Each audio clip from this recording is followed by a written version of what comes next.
All right, now, everybody. Quiet, listen to me. We're going to start a show. Now, some of you people have been with me before. You know it's going to be a tough grind, but we're going to have a show.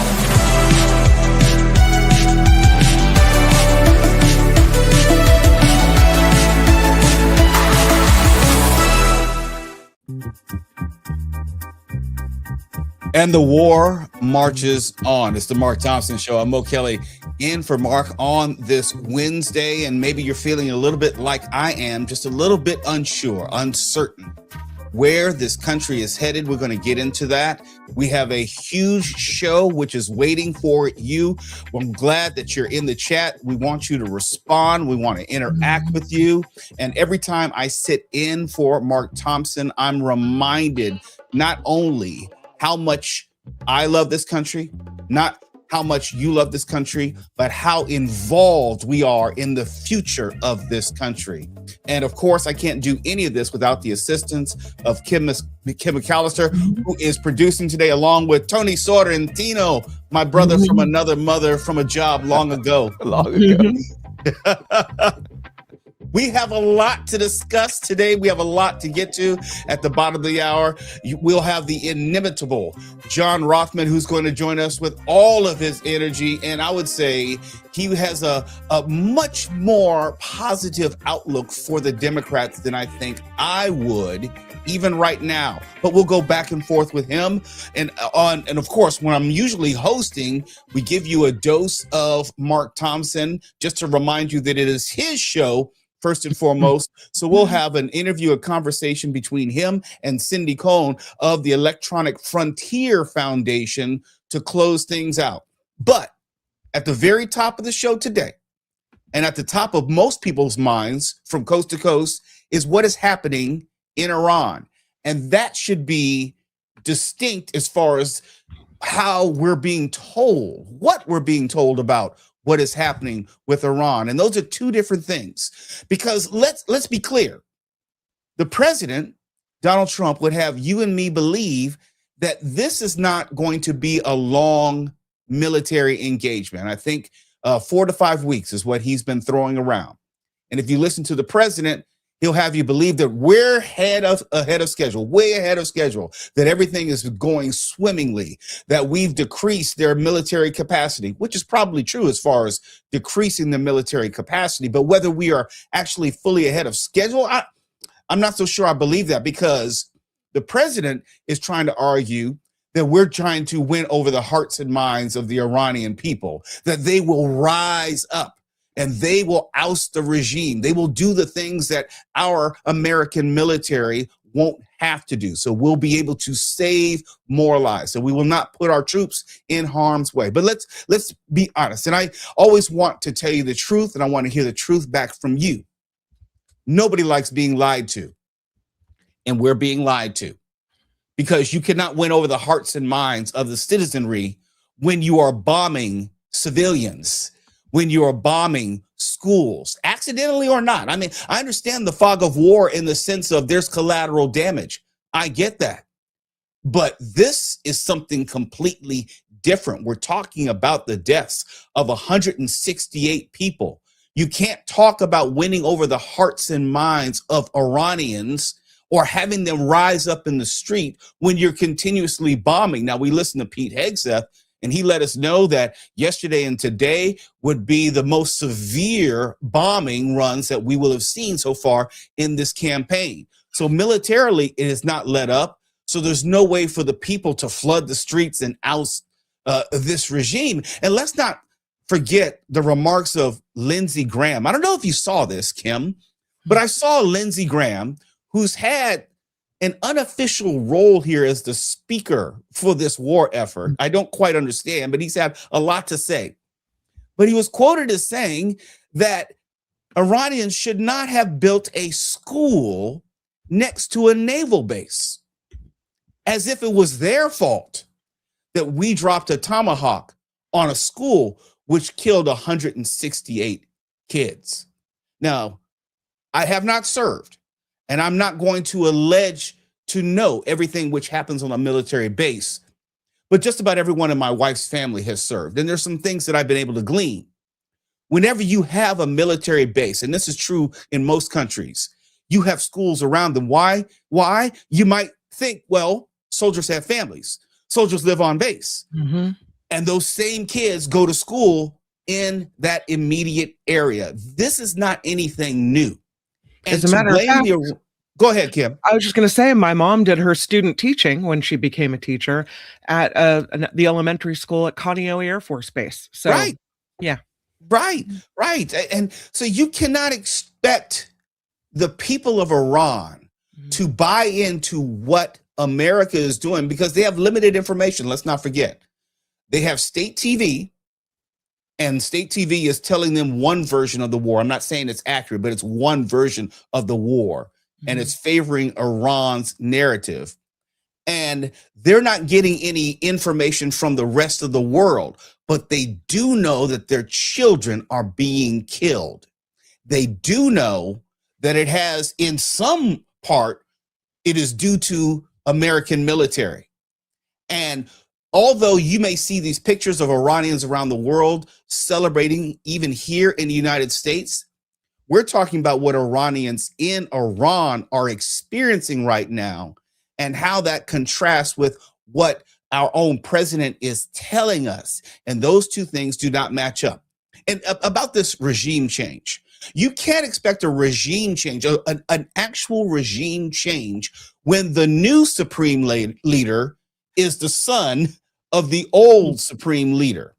And I can imagine the son of the old supreme leader, the new supreme leader, is probably pissed that you killed the old supreme leader, that you assassinated other members of the supreme leader's family. And I'm not trying to be flippant, but I am trying to make the point here that just decapitating the head of a regime does not mean that you have then successfully engaged in regime change. If anything, you've just furthered the idea that you can diminish the capacity of the regime, but you're not in any way changing the ideology of the country. And we have to consider the long-term implications of this. I don't think we have a president who's more concerned about how he looks in the media or winning the news cycle than he is considering the long-term implications. Like, for example, I came across this piece by retired Colonel Lawrence Wilkerson, who formerly worked with Colin Powell. And here is what he had to say about what America is doing, what the president is saying, and how this may not be in our long-term interest. Check this out. I come from an administration of George W. Bush and Richard Bruce Cheney that committed war crimes that Colin Powell and his lawyer, Will Taff, and I agonized over in trying to present some message to the American people about them. This administration has committed more war crimes in the last few days than I think any country since Adolf Hitler committed. And that is an incredible condemnation of this entire process. We have bombed civilians relentlessly. We have bombed a school. We have bombed a hospital. We have struck facilities in the nature of Tehran's oil capacity that is now putting black poison all over 10 plus million people. And we are essentially not bombing ballistic missile sites and bombing war materiel. We're bombing people. We took a lesson from the IDF, if you will. We are bombing people, as incidentally they are still doing in Gaza and doing now in Lebanon to a fare thee well. These are all war crimes. And one wishes with fond hope that someday we might be called before the bar of justice and have to account for these war crimes.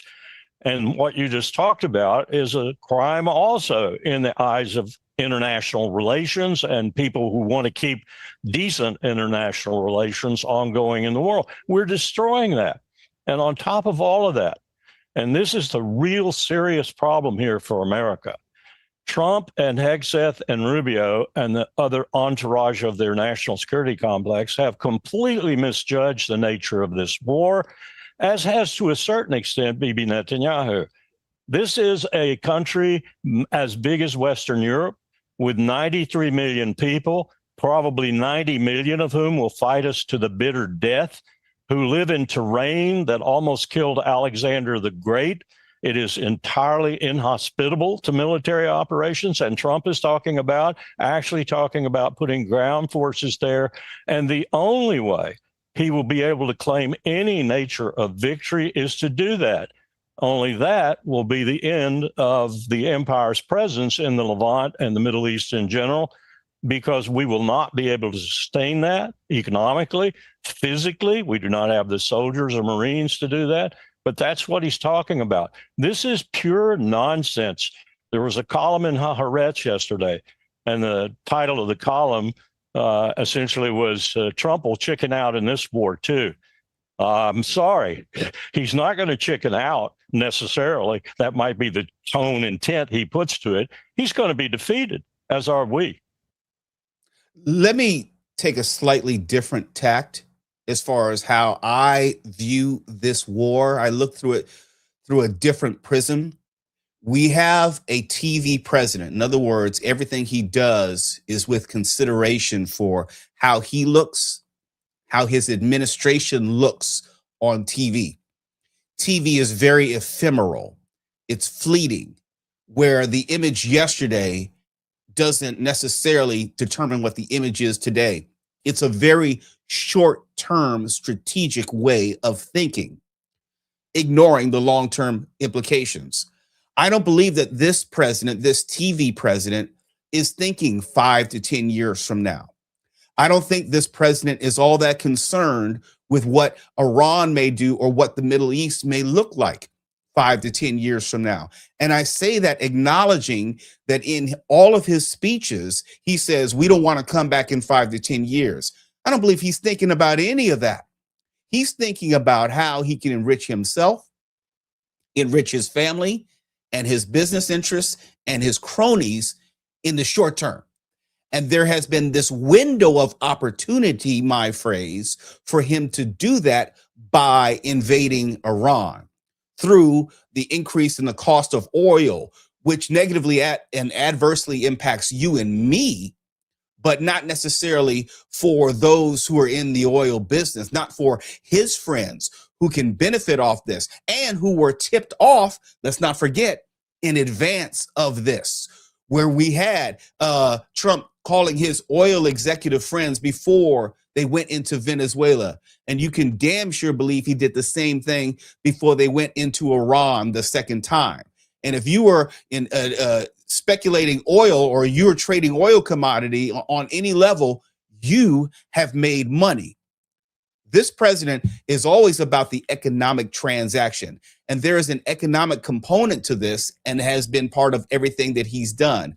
I don't honestly believe that he cares about whether that we are creating a generation or multiple generations of future terrorists or dissidents or people who grow up thinking that they have legitimate reason to say death to America. We've bombed them not once, but twice in the past 6 months. I'm talking about the United States, not inclusive of Israel. There will be consequences to this. We can militarily diminish their capacity, but that's it. We can change who is running the country, but that doesn't mean that the subsequent regime is going to be any more accommodating or any more malleable to Donald Trump's interests. This is something which is going to plague America for the foreseeable future in the way, and here's the historical tie. Because of what we did, the United States and the CIA in 1953, by installing the Shah, and I said it before, and it bears mentioning again, because of what we did, we put wheels in motion for the eventual Iranian revolution and the 47 years since in which this regime has been in power. In other words, because of the short-sightedness of 1953, we're still dealing with the consequences of that in 2026. And if history is going to repeat itself in any way, we are now setting in motion a historical journey in which the decisions being made in this war, in the here and now, will have decades of consequences. And this is not something that should be understated, and I don't think it can be exaggerated in any way. This is something which is not only destabilizing the region, because you have bad actors and proxies who are going to take advantage of Iran's weakness in this moment. And since you will have this void of power, then you will have these bad actors then fill that void. How do I know? We saw it in Afghanistan. We saw it in Iraq. And we're going to see it again right here in Iran. You can think about all the different countries in the Middle East. And Kim, if I've forgotten anyone, please let me know. We have taken out the head, the past 20 years, I say, the head of Afghanistan. Mm-hmm. We've had regime change in Iraq. Mm-hmm. We've had regime change in Syria. We've had regime change in Libya. Have I forgotten anyone? I mean, recently, Venezuela. Mm-hmm. What has actually changed for America, other than the people who are in charge becoming more wealthy, wealthier than they already are? Americans, you can't honestly say that the Middle East is a safer place after the Iraq War or after Afghanistan. And we damn sure can't say that America is going to be more safe after Iran. Now, that's what the president is selling. Now, listen to what he had to say about bombing the school and also his quote unquote long-term prospects in Iran. This is the president. Listen to him now. I think Tony has it. Here it is. Mr. President, you just suggested that Iran somehow got its hands on a Tomahawk and bombed its own elementary school on the first day of the war. But you're the only person in your government saying this. Even your defense secretary wouldn't say that when he was asked, standing over your shoulder on your plane on Saturday. Why are you the only person saying this? Because I just don't know enough about it. I think it's something that I was told is under investigation. But Tomahawks are used by others, as you know. Numerous other nations have Tomahawks. They buy them from us. But I will certainly, whatever the report shows, I'm willing to live with that report. Yeah, please. You said earlier that we've already won in many ways, but we haven't won enough. What do you consider enough? What's your baseline? Where they're not going to be starting the following day to develop a nuclear weapon. Where they'll look at that man and some other people from the administration and say, all right, we're not going to do it. They were not willing to say that. And when Steve called up and he said that to me, I said, well, here we go. Let's do it the hard way. But the hard way, I think, is probably the easy way. When basically I can see that they will no longer have any capacity whatsoever for a very long period of time of developing weaponry that could be used against the United States, Israel, or any of our allies. We have great allies in the Middle East, great countries that are allies. And they were staying out of it until they got hit. Someday they'll have to do a story. Why did he do that? Why did they do that? But they were going to hit them. If I didn't hit them first, they were going to hit our allies first. I believe, upon information and belief, I believe that he was going to, they were going to take over the Middle East. They were looking to take over the Middle East. Now, had Operation Midnight Hammer not taken place, that was definite, because they would have had a nuclear weapon within a matter of weeks. But that took place. That was a setback. But look at the number of missiles they were able to buy and make over the last 6 months. And those missiles were aimed at various countries. And when you look at over 1,000 missiles shot at like UAE, they were looking to take over the Middle East. We got there first. I'll tell you what, the Middle East and those countries, very rich countries, are very lucky that I was president instead of somebody else. They were lucky, very lucky. And all this is predicated on his belief, his opinion, not intelligence, not actionable intelligence. He has said multiple times, I believe, my opinion was.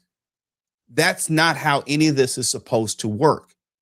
But this is what happens when you don't have an adequate briefing of Congress beforehand. This is what happens when you don't go to the American people beforehand and make the affirmative case with declassified, unclassified intelligence to help Americans like you and me understand why we're there. We keep hearing this narrative of Iran was an imminent threat. They were this close to a nuclear weapon. They were going to attack, but nothing underlining it to prove that, or at least make the case for you and I to assess whether it's true. And there's a larger issue here. The disbelievable nature of everything this administration tells us. Remember how, and there's a point to this, remember how the jobs report disappeared for like 2-3 months because they didn't want the unfavorable information to come out. There's no reason for me to believe that this administration is being honest with us, not in the number of dead service members, or not even the number of injured service members. Now, there was a report which had come out in the past 24 hours from the Pentagon, the same Pentagon, I'm tying it all together, the same Pentagon, which removed journalists who didn't sign the pledge to basically carry the party line. Keep that in mind. The Pentagon said 140 U.S. service members have been injured in Iran. Is it reasonable to say that they're being honest with us? Is it reasonable, given what we already know about how this administration does business? Is it reasonable, given how we know this Department of Defense does business?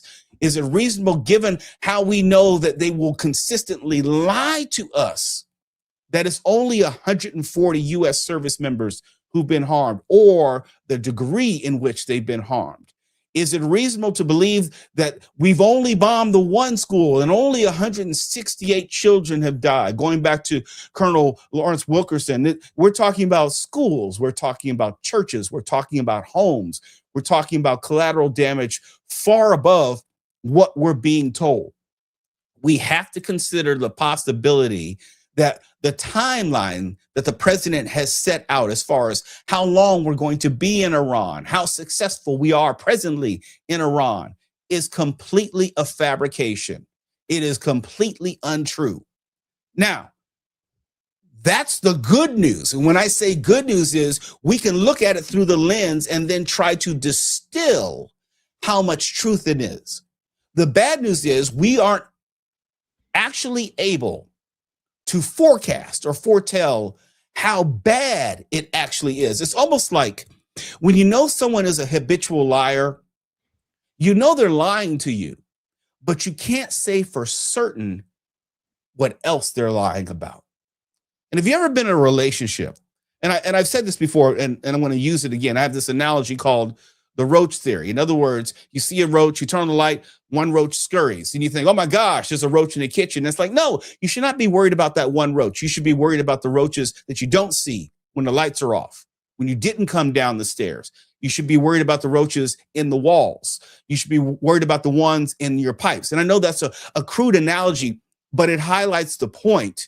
We know they're lying about this, but we don't know how deep the lies go.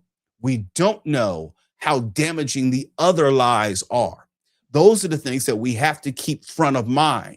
We don't know how bad the economy is going to get. There was a report which was released today that the administration is releasing, I want to say, my estimation, about maybe 2 weeks worth of oil reserves to help counteract the price surge in crude oil and hopefully bring down the cost of gas, because this administration, if anything, is very sensitive to the price of gas and the price of other commodities, because that is something which impacts you and me directly.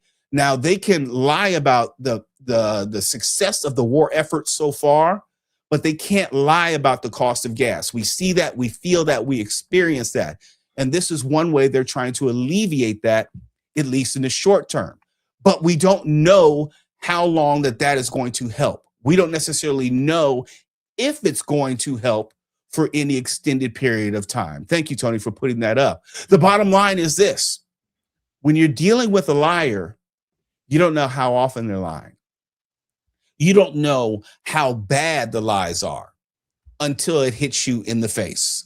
And when you're talking about the war, it's going to hit you in the face much harder than, let's say, lying about the jobs report, or lying about polling, or lying about how well things are going in your government, or you're ahead of schedule as far as bringing down the cost of eggs. There's certain things that you will not be able to lie your way through. And we're almost there, because after a certain point, we're going to, and the president did admit to this, we're going to lose more service members, unfortunately. And those dignified transfers of service members' remains will be more than difficult to obscure. And if this president, if anything, he's been a victim of his own success. And what I mean by that is because he's been so effective in using social media to be able to shape perception, this is something he will not be able to shape the perception of, because there will be video, there will be pictures, there will be evidence coming out from the region and other countries, from citizen journalists and lay people, that they will not be able to just deny. They will not be able to control how this war is perceived in the same way that maybe Lyndon Baines Johnson could, or Richard Nixon could in the late 1960s and the early 70s with Vietnam, in the way that George Bush wasn't able to, or was able to do to a certain degree with the war in Iraq. Now, because social media is so ubiquitous, there's no way to hide everything.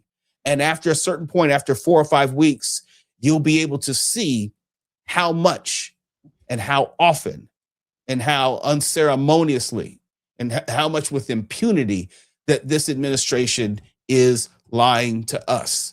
And this exit strategy of how we're supposed to be out in 4 to 5 weeks, we may remove ourselves militarily at some point, and the president will proclaim mission accomplished, or we've met every goal on this shifting, sliding scale of priorities and mission objectives, but we will still have to deal with the long-term implications. And I don't believe that this president cares about the long-term implications whatsoever, because 1, he won't be president. 2, he'll probably be dead due to natural causes. Let me be clear, natural causes. And 3, his family will have an indeterminate amount of wealth, which will been gained because of just this war effort. The Mark Thompson Show. Kim, did I miss anything? Because I was on a rant there for a while, and I went a little bit longer than I expected. You missed one thing, and I saw this comment come through. Cheryl brings this up. ABC reporting that Iran could retaliate with a drone attack on the West Coast. True. FBI is warning that an Iran is inspired to attack California with drones in retaliation for the war. So, I mean, you talked about the number of injured, 140 injured, 8 severe injuries included in that. Many of those service members have returned to work. We have at least 7 service members who have been killed in this war. Now we have threats against California with drones. I wonder how much Americans will tolerate when you look at the number of war dead and injured and threats against America. This war kind of seems like it was sprung on us. You know, there was no build up to war. Trump now says we were under imminent threat. Sometimes he says we were, sometimes he says we weren't. How much do you think Americans will tolerate? You think a lot of, the polling I've seen shows more people are against the idea of war with Iran than are for it. I don't know. Very little, if only because we are not the same country as we were in 9/11. It was clear who the enemy was as far as what needed to be done, and how we as Americans were in danger, and thousands had died because of 9/11. Our way of life had been changed. The president would have us believe that this is a similar time and Iran was on the precipice of attacking. But when you're dealing with a threat which is asymmetrical, and we saw this in Vietnam, and our troops were not prepared for the guerrilla tactics. In the war on terror, it's asymmetrical in a different way. where they will attack soft targets. They will attack civilian populations. They will use unconventional methods. You don't need the Iran a direct military assault against America or American service members. Yes, they can use drones in the way that they have against NATO allies. They can use it against other countries in the Middle East. And if the news reports are to be believed, they can use drones against states here in America, inclusive of California. Your question was, how much would we stand for? One attack.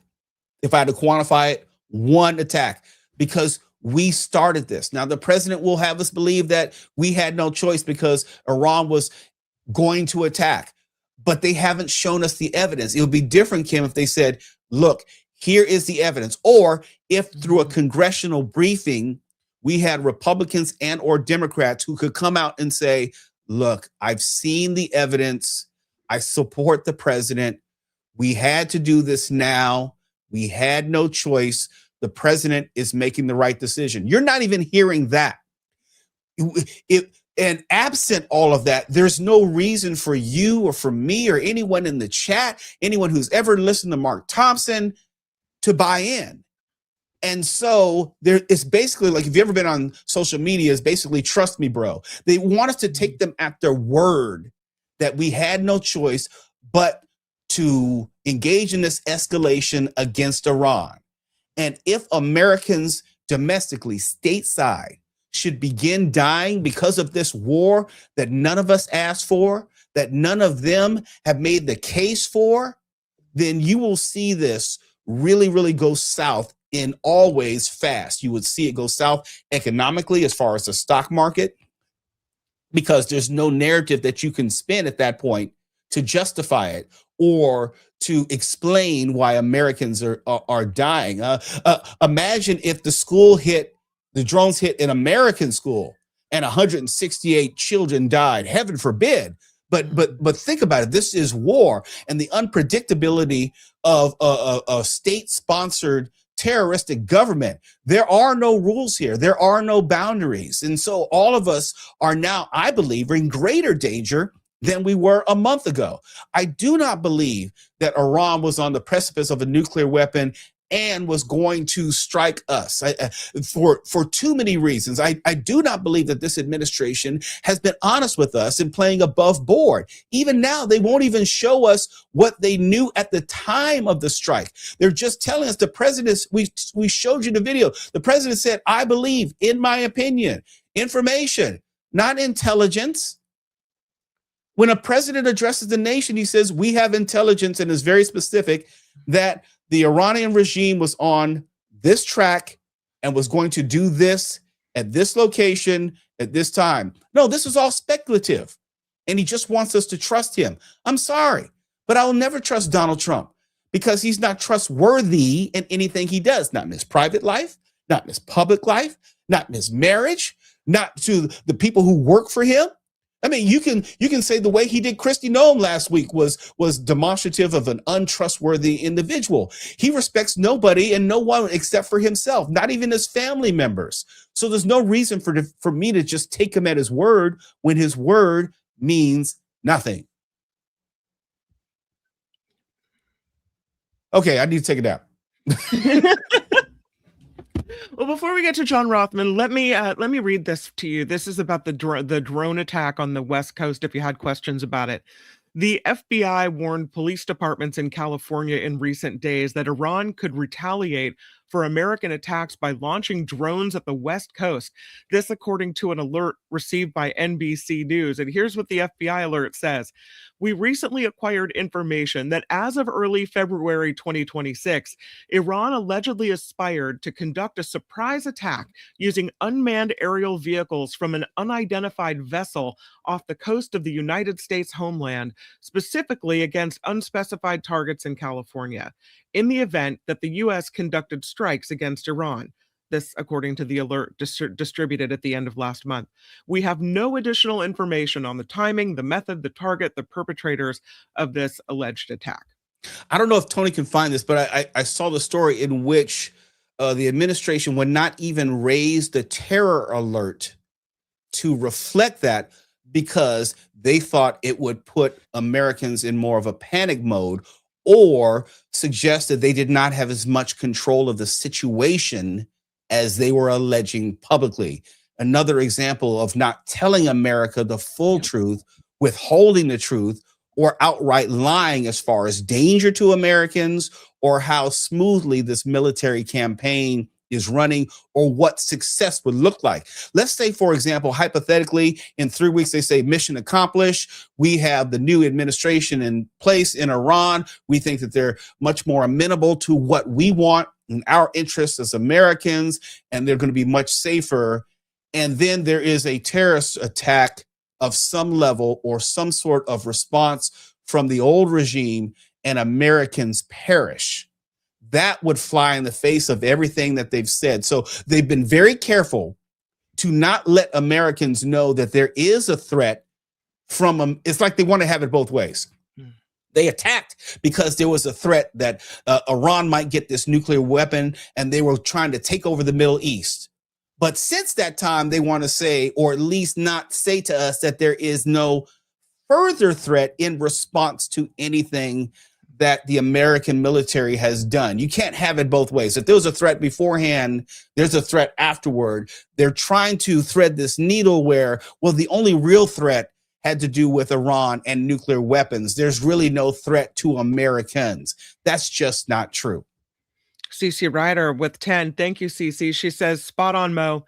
Remember, Democrats attended a classified briefing on Iran war strategy, and they came out and said, the president is lying to us. There we go. From Elizabeth Warren, illegal war based on lies. And she quotes The Hill. So, yeah, thank you, CC. Yeah. And before we get to John Rothmann, and he's going to have more energy than even me, I think we need to underline that there is a dearth of truth here. There is an absence of truth. And if we cannot believe what our own government is telling us, and I'm not talking about healthy suspicion or a healthy level of disbelief, but there's a long history of this government, this administration, this president outright lying to us, not massaging the truth, but giving us something completely opposite to the truth. The Mark Thompson Show. And before we get to John Rothmann, go ahead, Tony. The Mark Thompson Show. This is Mark Thompson. Few things are filled with deliciousness the way that Sweet 106 Bakery has filled deliciousness in these canisters. You see them right now on screen. These containers are filled with deliciousness. Now, Christy has won Cupcake Wars twice, so this isn't just some fly-by-night operation. She's the real thing. A female entrepreneur has created a business that is filled with a product that you will not be able to stop eating. It's incredible. Sweet106bakery.com is where you can find the full list of magnificence. There is every flavor, the double vanilla, the Dubai chocolate. I mean, the wondrousness, the rainbow. I mean, look at that. It is creamy, it is perfect, it is moist, and it arrives to your door. These are small batch baked items so that when you order, they bake it for you, and then it goes out. You can also order baking mixes. You can see all kinds of things on their website. And whatever you order, the layered cupcakes are my personal favorite. Whatever you order, you get 15% off by using our discount code MARKT. What? Sweet 106 Bakery, I know. It's like a suite of rooms, SUITE, if you're just listening. Sweet106bakery.com. The discount code is MARKT. Once you start eating, you won't be able to stop. MARKT for 15% off at checkout. Sweet106bakery.com.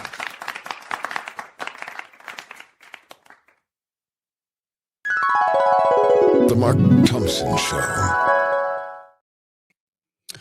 And I always look forward to speaking to our next guest, former KGO host, friend and regular contributor to the Mark Thompson Show, John Rothmann. John, it's great to talk to you again. And I have a feeling you have a lot of thoughts on not only the one what's thought I happening. have is, I don't know about you, but Mark Thompson made me a promise that I would get some of those baked goods. And I want you to know I am sitting here, mouth watering, without them. So I suggest that we put the heat on Mark Thompson and get our bonus.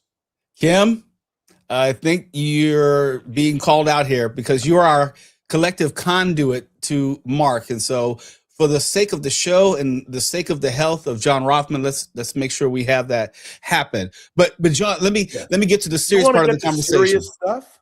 Oh, yeah, there's some serious stuff we got to cover. Yeah. Let's just play word association. If I say Iran, you say disaster. If I say Pete Hegseth, you say bigger disaster. If I say dignified transfer, you say American tragedy. If I say regime change, you say good idea if the people rise up themselves. Now, let's dig into these topics. In Iran, we have the president who is telling us one thing when the evidence on the ground and also in the media is in stark opposition to it. Is there anything that the president is telling us in a way that we can glean, which is good news? Let me explain that Donald Trump is the most dishonest man to ever sit in the presidency of the United States. By the way, I listened to your monologue. I agreed with most of it. I want you to be aware that Donald Trump, to me, as someone who is known as a scholar of the American presidency, he is the most despicable man to ever sit in the White House. And I think the reality is that it will take, unfortunately, some time, but eventually the American people will understand this is the biggest scam artist who's ever sat in the Oval Office. Now, having said that, let me be clear. I am no friend of the Iranian regime. I understand the threat that they represent. All of my friends and family who live in Israel understand what it would have meant if Iran had had a low-grade nuclear weapon like the one we dropped on Hiroshima, which was low-grade, you understand. Israel would have been destroyed. The Israelis have an intent.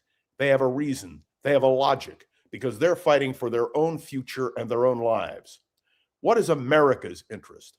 There is no doubt that one can make a case that Iran has been responsible for the death of countless Americans. And yes, you can go all the way back to the original revolution in 1979, the hostages, what happened in Beirut. You can go through all of that. But the simple truth is that Donald Trump and his administration have a problem. And that is they don't understand the truth. And I think that is the great fault. You used an example that I think is so critical, and I talked about it in my own podcast. And that is the question of what happened at that girls' school. Can you imagine originally the blame was put on Israel? Turns out it wasn't the Israelis. Then Donald Trump said it was the Iranians. Well, it turns out the Iranians don't have Tomahawk missiles. And finally, the real bottom line is it was the United States of America who made a mistake. And what you do when you make a mistake, Mo, is you admit it. You stand up and you say it. And you'll see on the screen right now, those of you who are watching, Made in USA, fragments of missile that bombed the girls' school in Iran. You don't deny it, you say this is one of the tragedies of war. But I've used an expression which I did not coin. It is the coin used by Robert McNamara, the former Secretary of Defense, who said it was the fog of war. Well, let me assure you, as someone who lives in San Francisco and is completely familiar with fog, this is not fog. This is fundamental dishonesty by the Trump administration. And who do we hold responsible? I want to be clear on this. Donald Trump is responsible. He calls the shots. He says he's the ruler of Venezuela. He says he's the guy who's going to control what happens in Iran. Donald Trump is responsible. And the team that he has around him, including Pete Hegseth, who is the most incompetent Secretary of Defense. Note, I said, Secretary of Defense, not Secretary of War. There has not been a Department of War since the 1940s. This is criminal. And may I also suggest to you that what the Department of Homeland Security is doing is unbelievable. May I make one other point? I know you've got a lot of things Sure. to have to spew all this out. Can you imagine that the Department of Defense and the Department of Homeland Security removed the people who were the most expert on Iran? Who the heck is guiding this thing? And so my concern is not that the Iranian regime is being decimated. I'm delighted it's being decimated. I'm not concerned about the question of what we are doing in terms of our own best interest. What I am concerned about is that Donald Trump is not being truthful to the American people. Talk about a credibility gap. This guy has such a gap, it makes the Grand Canyon look like a small hill. We know this president perceives any type of apology or admitting fault, fallibility as some form of weakness. And of course, it's one of his greatest character flaws. But when it's just the character of the person involved, it's one thing. But when it involves national security and also taking our service members into war, it's a different conversation. Now, the president has said that, and I think Marco Rubio has said that this is supposed to be a 4 or 5 week excursion, the president's word. Let's say we do pull out militarily in 4 to 5 weeks. What does that mean? What might that mean for unfinished business, collateral damage, consequences as far as coming back the United States way? I can answer you very clearly and very precisely. In 1956, the United States made a pledge to the people of Hungary. If you rise up, we will protect you. And let me point out to you, they rose up and we did not, and they suffered the iron boot of the Soviet Union for decades to come. The people of Iran are thrilled, I believe, at the overthrow of the Grand Ayatollah. And I think they understand the stakes. But you cannot tell a people who have no weapons, no ability to fight back, when you have a revolutionary guard in Iran which is ready to continue. And by the way, we now know that the Russians have been releasing information about our strategic locations to the Iranians. Let me tell you one thing. We are lucky that the Iranians don't have the ability to respond the way I think they'd like to. And I think that is something we need to understand. Look, I don't mourn for the destruction of their nuclear program. I don't mourn for the destruction of their missile delivery system. I don't mourn for the death of the Grand Ayatollah, whose son, we are told, was slightly injured, which is why he has not been out in public. I mourn for the people of Iran. Do you know, have anybody thought to think what it's going to cost to reconstruct what we have done? I'm always reminded of Curtis LeMay, the former head of the U.S. Air Force, who once said about Vietnam, we're going to bomb them back to the Stone Ages. What Donald Trump is threatening to do is to destroy Iran. And you are correct, and I want to commend you for saying it. We have created, without any question, a generation of terrorists who are going to respond to what we have done to them. And so these are real issues, and there are real consequences, whether Donald Trump is president or not. But the American people are going to have a reckoning. One other quick point. That has to do with Congress. This Congress, a Republican-controlled Congress, has rolled over and played dead in the face of what Donald Trump is doing. The abuses of power by this administration, including Florsheim shoes, disgusts me. But what angers me is that the Congress is so unwilling to tackle. And the Republicans, and I know you and I disagree, you have a feeling the Democrats are not going to do so well. At least I listened to you in your monologue, and that's what you said, I think. I believe the American people are going to rise up come November and throw the bums out. I think you're going to see the greatest repudiation of the Republican Party that we've seen in years. And the indicator is, look how many Republicans are retiring from Congress. They can see it coming. And may I tell you, if we fail in that, we're in trouble. One last point. I want to talk about Donald Trump, who is talking about a proof of nationality in order to vote in an election, the so-called Save America Act. It is the closest thing to subverting the American democratic system that we have ever seen. And thank God it will be defeated, because Trump does not have 60 votes in the United States Senate. But do people understand the subversion of the American democratic principle, which Donald Trump is now pursuing? With every ounce of vigor that I have, I intend to oppose what Donald Trump is doing. I intend to do it vocally, and I hope that all of our listeners will understand clearly what Donald Trump is doing is an assault on us, on our democracy, and he cannot get away with it. I think you might be getting ahead of yourself, and I mean this respectfully, John Rothmann, if only because the elections are in November. That's correct. I don't know what this country will look like between now and then. I don't know what this world will look like between now and then, because we know that Putin is to your point, an active participant in what is going on in Iran. We know that Kim Jong-un is starting to rattle his saber and even launch some missiles tests today, and threaten the United States. Remember and the South love Korea. letter? Do you remember, Mo, the love letter that Donald Trump got from the leader of North Korea? And by the way, don't forget Ukraine. Every day, the tragedy in Ukraine continues to unfold. I'm just pointing that out because you and I could go on forever. The tragedy is that this needs to be understood clearly by the American people, by Republicans. I know the Democrats will oppose them. Republicans have to speak out clearly and precisely. And also, we know that since the Republicans, we can agree the Republicans are fearing the midterms and what the midterms mean.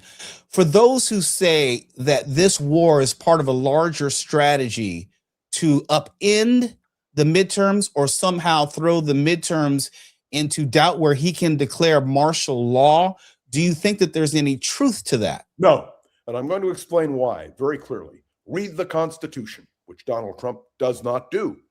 States control the elections. And that means that you cannot have a federalization. There was one time in American history where there was a talk of suspending midterm elections, and that was 1942. And the Democratic leader of the Congress, the Speaker of the House, Sam Rayburn, joined with his Republican colleague, Joe Martin, who was the minority leader from Attleboro, Massachusetts, and both said under no circumstances will we cancel elections. The bedrock system of America hinges on free, fair elections. Do you understand that what Donald Trump is proposing with his so-called Save America bill is a disenfranchisement of 20 million Americans? 20 million Americans. That is, without doubt, a crime against our country, against our democracy. Let me tell you, Mo, we don't know each other that well, but you know that I worked for Richard Nixon. Had Richard Nixon tried to pursue something like this, by God, the Democrats and the Republicans would have been up in arms. So my suggestion to people is keep your eye on what is happening and make sure, we must make sure, and believe me, as long as I have a voice, whether it's here on the Mark Thompson program or whether it is in my own podcasts or in my speaking engagements, and I'll be doing a number of them today, I intend to pursue this with every ounce of vigor that I have, because we are fighting for the future of our country. Let me push back on that. And all of that is well reasoned and constitutionally sound.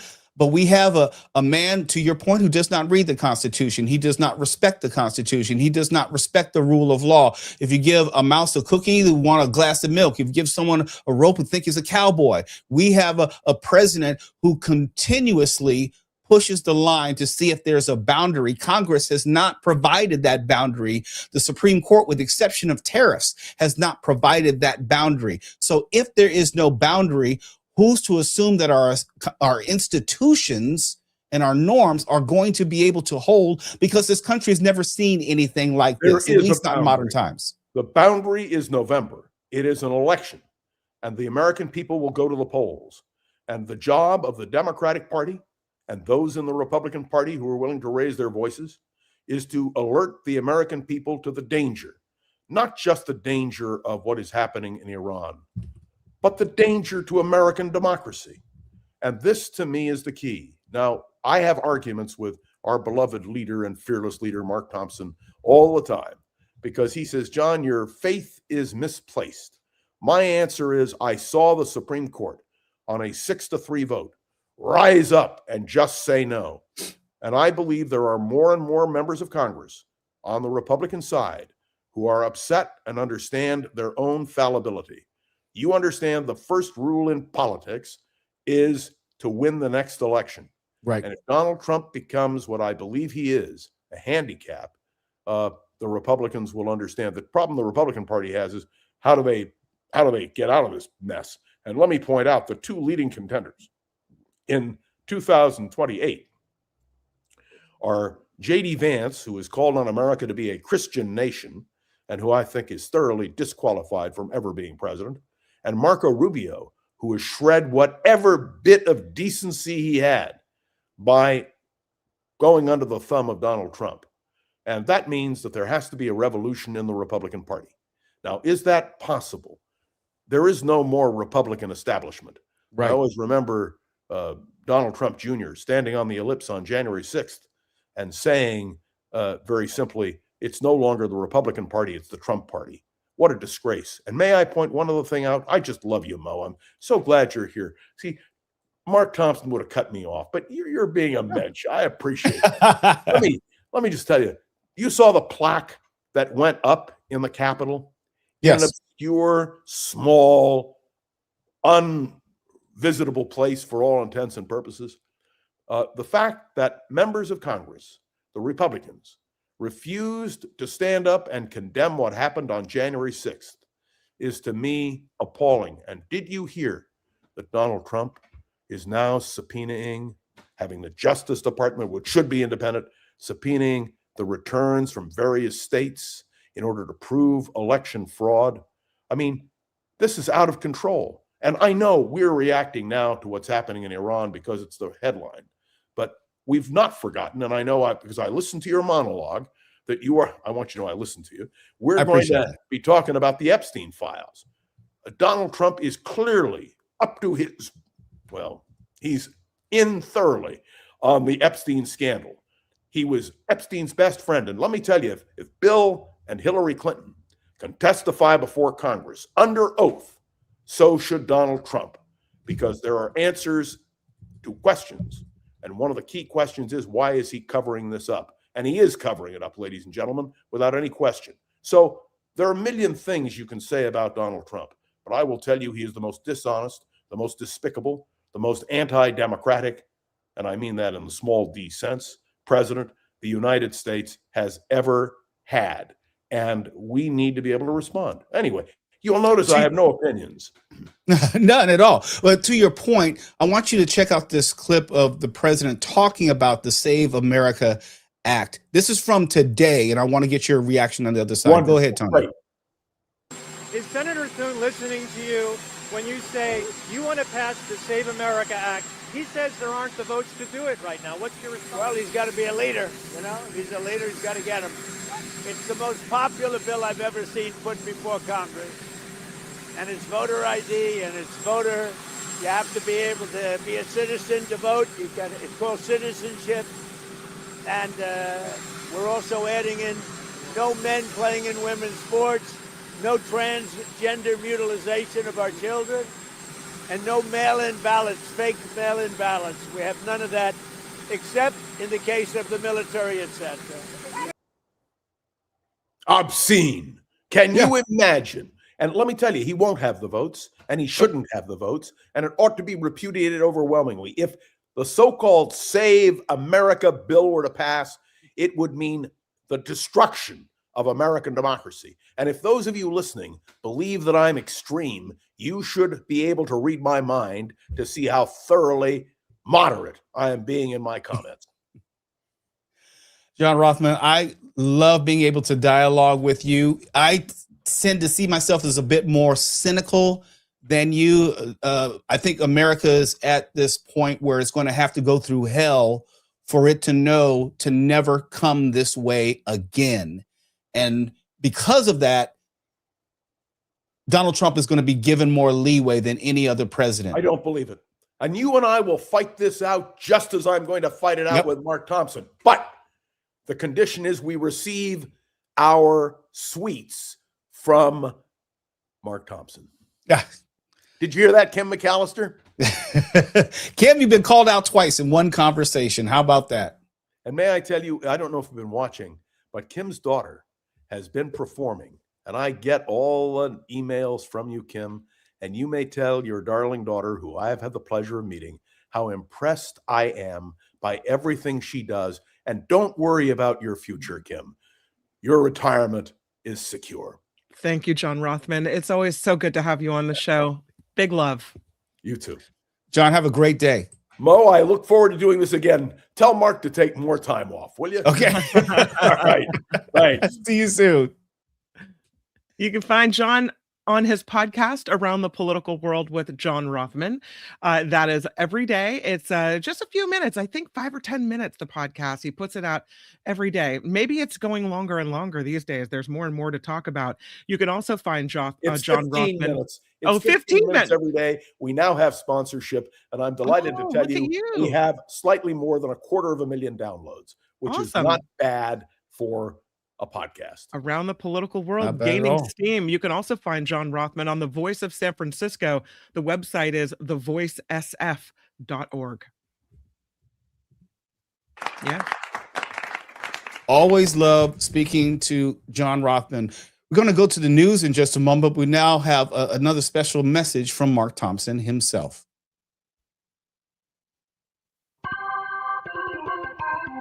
The Mark Thompson Show. This is Mark Thompson. Rejoice, friends. I bring you word of Zellman's Minty Mouth. I know it's crazy. We road tested this product for a month before we brought them on the air, and now they are our sponsor partners. It is a fresh breath agent that is different than anything else. Here's how it works. You pop 2 or 3 in your mouth. I pop 3.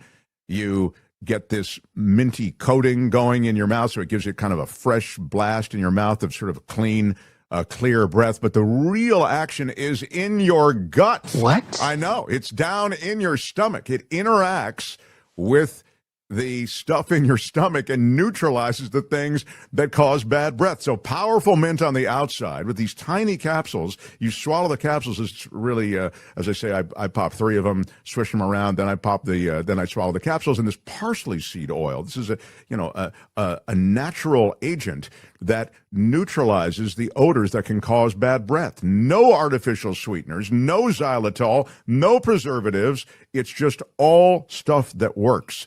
Zellmans.com. If you're just listening and not watching, it's spelled Zelmins.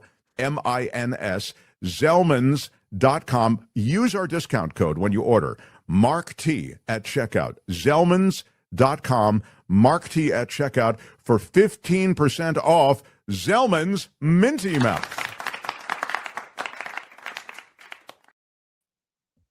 I think we're about time to go to the news with Kim McAllister.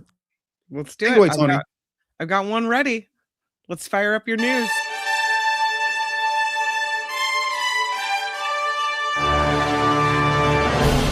On the Mark Thompson Show, I'm Kim McAllister. This report is sponsored by CoachellaValleyCoffee.com. President Trump says Iran's Navy and Air Force have been destroyed. Speaking to reporters while leaving the White House, headed for Ohio, Trump praised the U.S. military, calling it the greatest in the world. Do we have video of it? Let's hear it. Is it, Peter? What more do you need to do militarily for this operation to end? More of the same, and we'll see how that all comes out. Right now, they've lost their Navy, they've lost their Air Force. They have no anti-aircraft apparatus at all. They have no radar. Their leaders are gone. And we could do a lot worse to one another. We're leaving certain things that if we take them out, or we could take them out by this afternoon, in fact, within an hour, they literally would never be able to build that country back. Yeah, so he says the operation will continue. This comes as the UK's maritime agency confirmed 3 ships were hit by projectiles near the Strait of Hormuz earlier today. Iran's Islamic Revolutionary Guard told their state media they launched missiles for about 3 hours overnight at U.S. and Israeli targets. President Trump says he is unaware of a report that says the United States is at fault in a deadly strike on an Iranian elementary school. It was a story in the New York Times citing U.S. officials and others familiar with this report, saying that was a U.S. missile responsible. Trump asked about the report while leaving the White House today. Has found that the United States struck the school in Iran. As Commander-in-Chief, do you take responsibility for that? That is what? As Commander-in-Chief, do you... For what? For the strike on the school in Iran. A new report says the military investigation has found it was the United States that struck the school. I don't know about it. Don't know about that, Mo. He doesn't know about anything that is in any way unflattering, criminal, or embarrassing.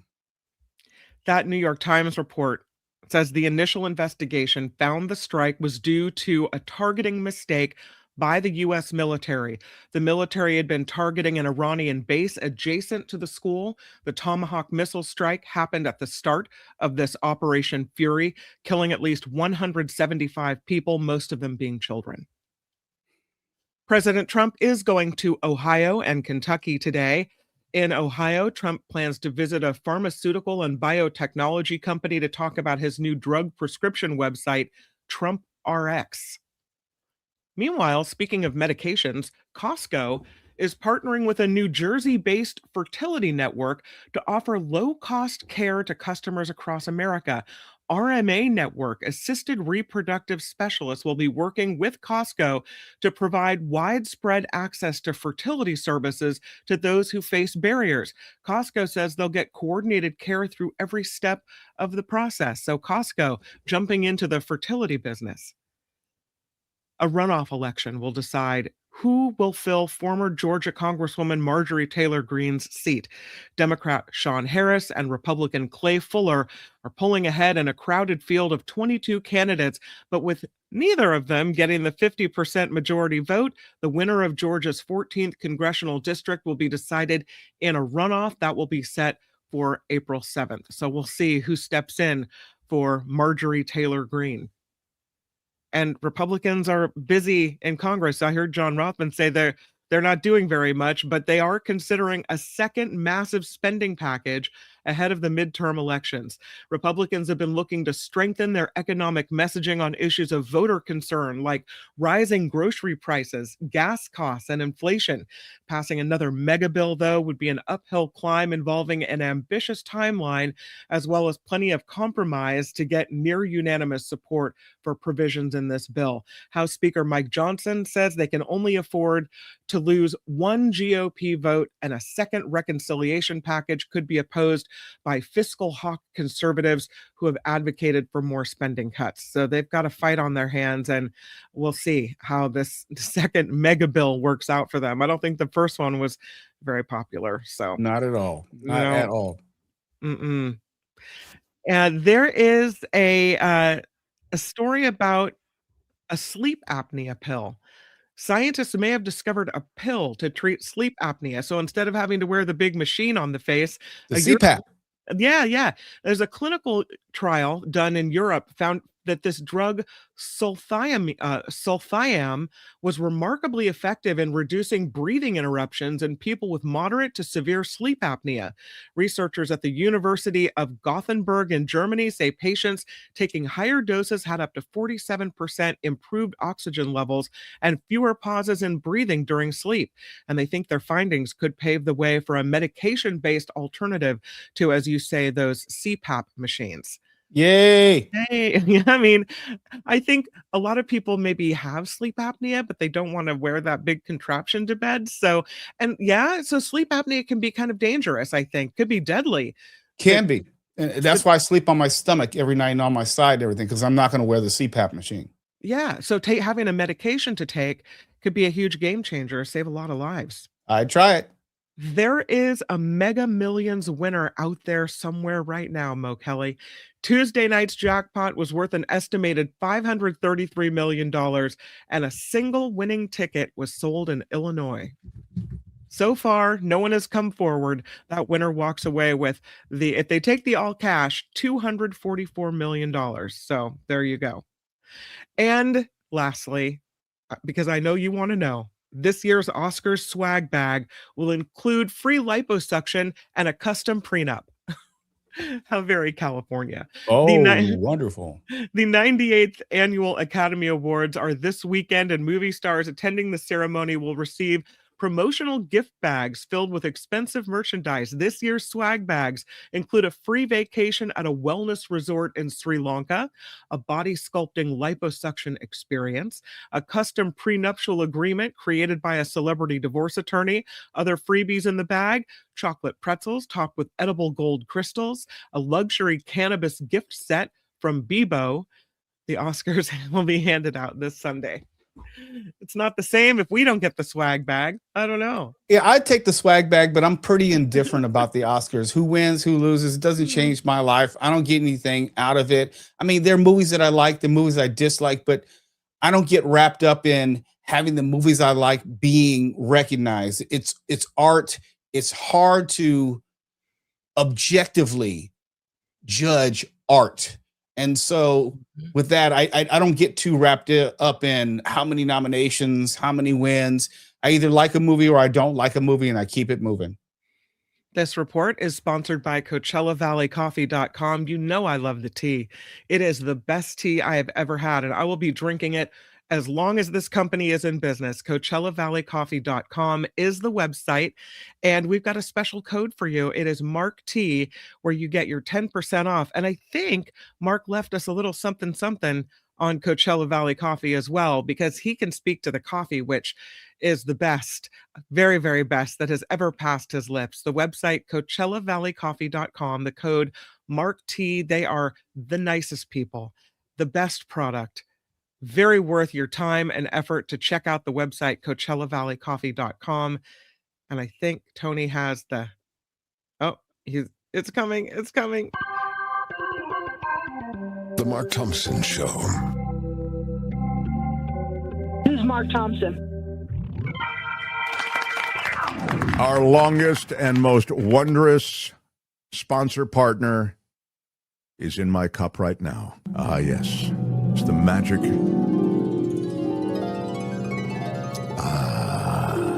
Coachella Valley Coffee.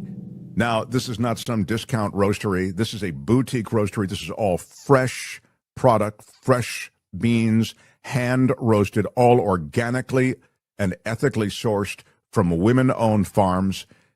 They are so proud of the curation process that goes into all of their products. It's not just coffee. There's also amazing tea, great spices. Go to their website. Check it out, CoachellaValleyCoffee.com. Sample it. There are tasting profiles for all of their beans. They are truly wondrous. I was drinking their coffee before I had them as sponsors on the show. I couldn't be happier. Ocotillo Espresso is one of my favorites, and you'll get all of the blending notes. You'll get all of the tasting profiles. Again, it's all there, CoachellaValleyCoffee.com. When you check out, use our discount code MarkT for 10% off. And, you know, once you decide on a bean that you really like, you may find it's more economical to order multiple pounds of it or to get into subscription, whatever it may be. However you do it, you get 10% off with our discount code MarkT. The Lion's Mane Clarity Blend, it is unreal. Coffee with the lion's mane added is what? It is spectacular.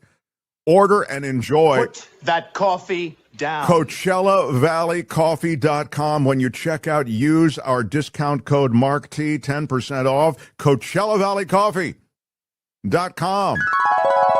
The Mark Thompson Show.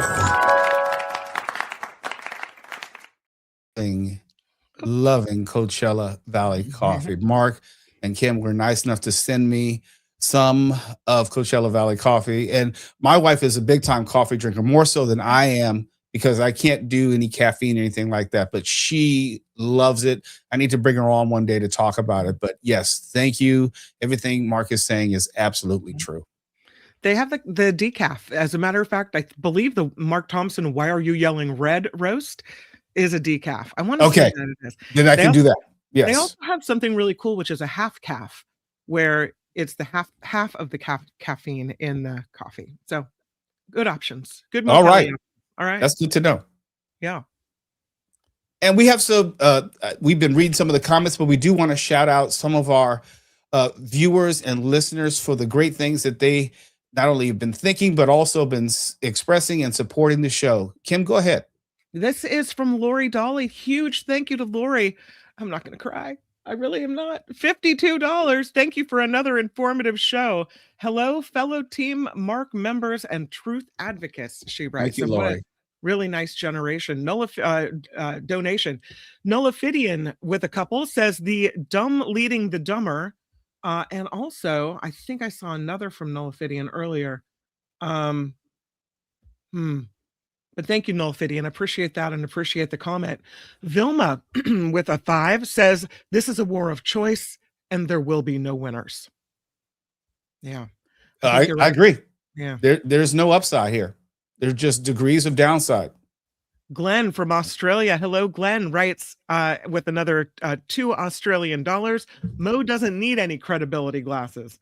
That's true. You're looking good without the credit. Mark has the credibility glasses, but I think you bring the credible without the glasses. Absolutely. I'll take it. Richard Delamater, Mo, this is just the dumb leading the blind. I think he's talking about the war in Iraq there as well. Oh, absolutely. Dan, thank you so much, Mo Kelly, for filling in. Thank Love you, Dan. that. Yeah, and those are some of the comments from today. And we'll keep flashing your comments on the screen as well. And we'll do more of your comments at the end of the show. At the top of the show, I made the point that this president is a TV president. He's very media savvy. If you could say anything positive about him, it's that he understands the visual medium. He understands optics. He understands how news stories and news media works. And say what you want about him, this is one of his greatest quote unquote superpowers. And to that end, he's been very adept and adroit at distracting and redirecting the media. Prior to this war, let's call it what it is, war in Iran, all of us, including the Mark Thompson show, were spending an inordinate amount of time, rightfully so, talking about all things Jeffrey Epstein. And we should have been talking about Jeffrey Epstein. And then you have this war effort and you realize, okay, it's not completely disconnected to Jeffrey Epstein. I know it sounds like some big conspiracy theory, but let's drill down on this. For a large part of time, we were thinking that possibly Donald Trump was connected to the sexual alleged crimes of Jeffrey Epstein. But as more and more documents come out, more and more revelations come out, there's a much, much more darker, sinister, more violent aspect to the Epstein files. I'm talking about murder. I'm talking about dismemberment. I'm talking about disposing of bodies.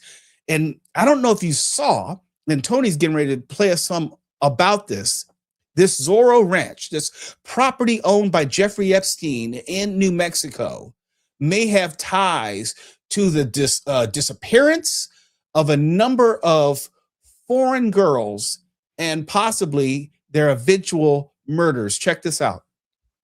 Investigators are searching through the former ranch of Jeffrey Epstein over allegations it may have been used for criminal activity. We're talking about Zoro Ranch. You probably have heard of it. He used to own it. It's just like, maybe an hour outside Santa Fe. New Mexico's Justice Department says it conducted a search yesterday in cooperation with the ranch's new owners. You'll remember that the state attorney general had reopened an investigation into the ranch last month after it was closed in 2019. Following new allegations from the Epstein files. The AG did not specify which allegations, but some of the documents recently released by the DOJ included an email to a local radio host alleging, I'm quoting here, somewhere in the hills outside the Zoro, 2 foreign girls were buried on orders of Jeffrey and Madam G. Now, no evidence has surfaced to confirm these allegations, and attorneys for Ghislaine Maxwell did not immediately return our request for comment. Ryan Riley is covering this one for us. So let's talk it through. There's been a lot of attention on, obviously, Epstein's Island. There's been a lot of attention on the New York townhouse that he owned. And now it feels like the spotlight has shifted to this Zoro Ranch here, right? Exactly. So there's this Truth Commission that's operating, and it's a multi-million-dollar investigation. This is through the New Mexico State Legislature. Correct. Right. Aimed at looking at what exactly went wrong in terms of what could they have missed in state laws that could have been improved or fixed to prevent this from happening. By the way, that was only fairly recently opened, right? Exactly. After the release of the DOJ documents. Exactly right. And so, I mean, when you're talking, it's a little bit, I think, as you read in sort of that intro intro there's questions about what exactly they're zeroing in on.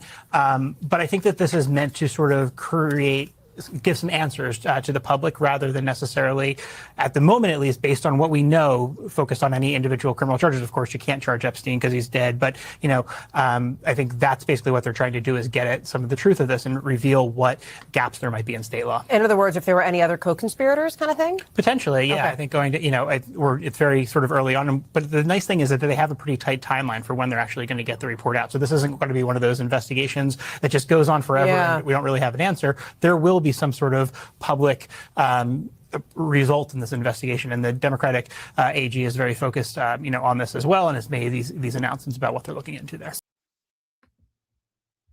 As I hear more and more about this portion of the Epstein files, the darkest portion of the Epstein files, I look at the war in Iran through a different lens.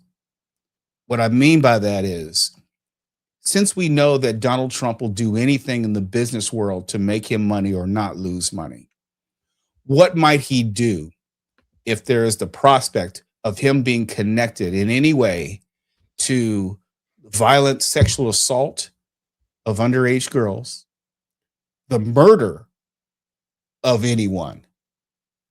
I would have to believe that he would burn this country down to avoid the prospect of having to deal with that reality. I can't even say the legal liability, because it seems like he escapes legal consequences at every turn, thanks in large part to this Supreme Court, which deemed him largely immune to any type of consequences. But I do believe in these Epstein files, there is a direct connection between him and the activities of Jeffrey Epstein. And it doesn't have to mean that he actually participated in all of these allegations. Just the knowledge alone is enough for criminal indictment. And we know that he knows something. And we know that if he's put under oath, he's going to plead the fifth. He's not going to tell the truth. He's not going to in any way incriminate himself in a media sense or in a legal sense. But the more we know about the Epstein files, the more I'm inclined to believe that Donald Trump is probably the worst individual on the face of the earth, and is engaged in behavior which is abominable, abysmal, criminal, immoral, unethical, unforgivable, and unforgettable. All those things, all those superlatives, which probably don't do justice. And if you believe, as I do, that he's connected to that, then you understand that the war in Iran is a necessary evil to protect himself and his supposed legacy. And he will do anything to absolve himself of any type of reckoning. And this is just more to that. There's no way that Jeffrey Epstein could be involved in all of this and Donald Trump neither have knowledge nor have participated. I just don't believe that. And unfortunately, we'll never get past where we are. This has to do with my cynicism, going back to John Rothmann, because there is no push from this Republican portion of our government to have him answer questions under oath, to be called and subpoenaed to sit before Congress and testify before the nation. So at least we can make our determination to have him under threat of FBI indictment answer these questions as far as what he knew, what he did, where he was, and the communication between these individuals. I firmly believe it is in the Epstein files. And I also firmly believe that we'll never ultimately know. Is my cynicism misplaced, though, Kim? I don't think so, but I think we're starting to get an official picture, because there have been internet rumblings about Trump's alleged crimes associated with Jeffrey Epstein for a long time. Court records released, the deposition released, but now it's officially on the record, because a couple weeks ago, the FBI released these interviews that they did with this girl. Yes. I think they interviewed her when she was older, but when she was a girl, she has these allegations to make about Trump, and a sexual assault and a physical assault, and it's horrible. And I guess now what it comes down to is, do Americans believe this woman talking about what happened to her, or do they believe Trump? And I think the collective evidence against Trump shows a pattern of mistreatment of women. And so I'm very inclined to believe it. Now you have the investigation in Zoro Ranch. And also you have multiple pages, millions of pages of the Epstein files that have yet to be released. And why is that?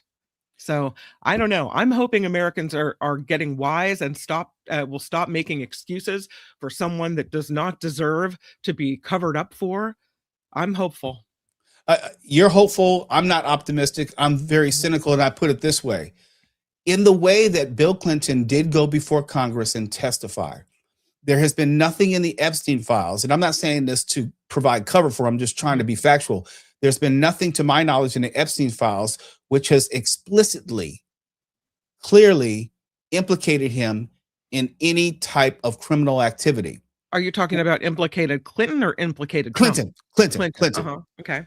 But when you talk about Donald Trump, there is allegation after allegation after allegation with his name mentioned specifically in terms of sexual assault, specifically with physical assault.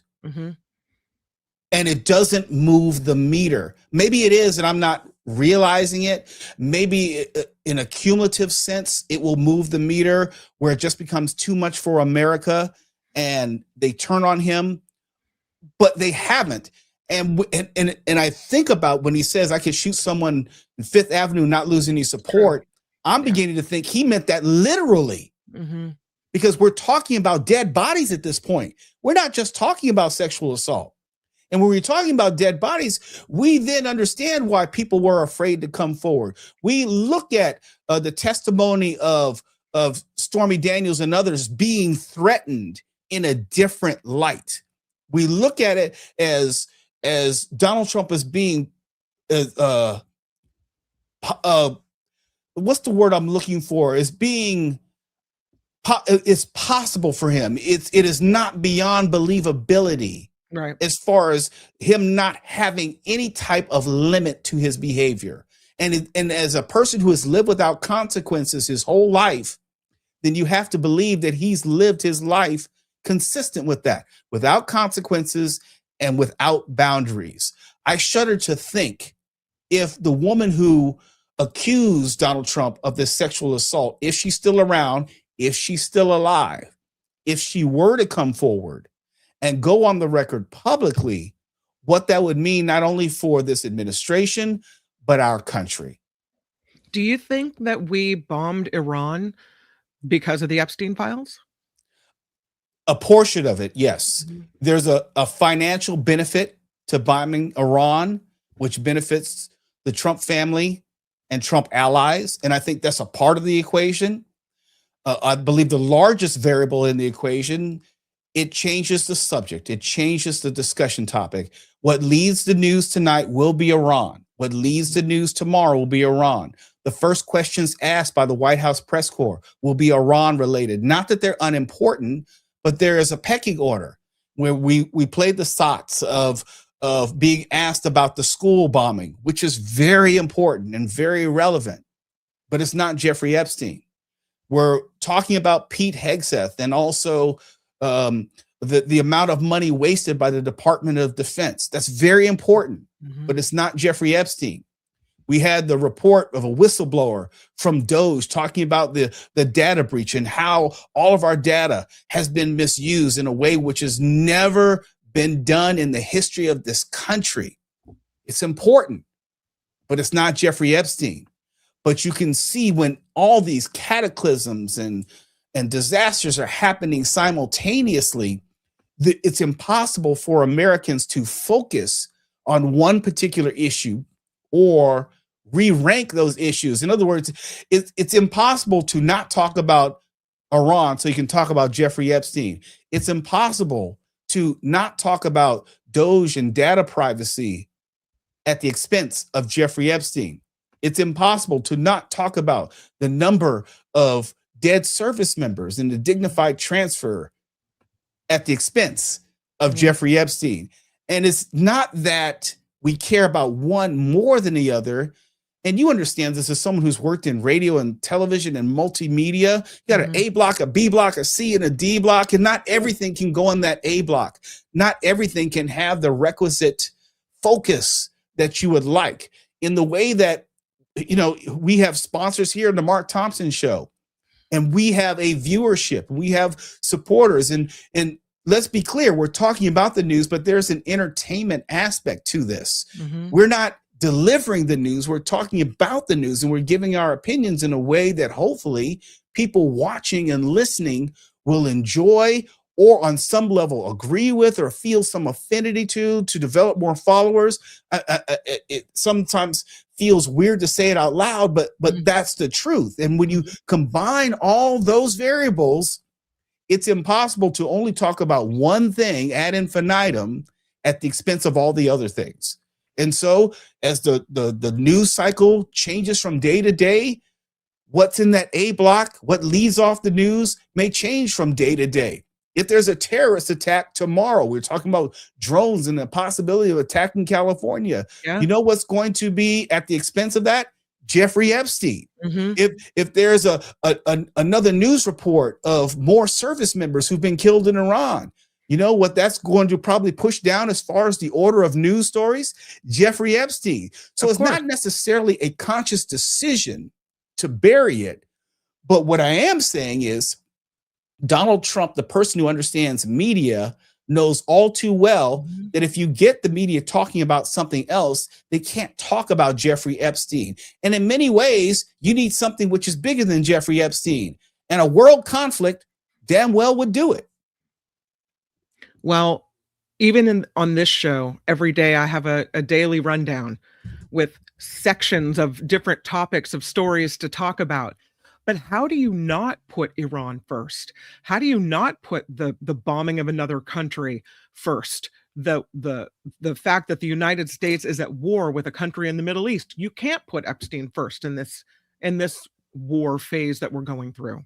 You can't. You can add it to the discussion in the way that we are. Right. But since we consume news in smaller bits and bites, and I'm guilty of this, we'll read headlines, we'll skim stories, we'll just look for the latest on a story. But in other words, what's leading off the newscast? Well, we haven't seen something like this in terms of war in the Middle East for quite some time. It's going to lead. And when you have a war, there's always something which will update that story every single day, because someone is dying every single day. It may be 168 children today. It may be 7 service members tomorrow. It may be a change in strategy on Friday. It could be a combination of all those things on Saturday.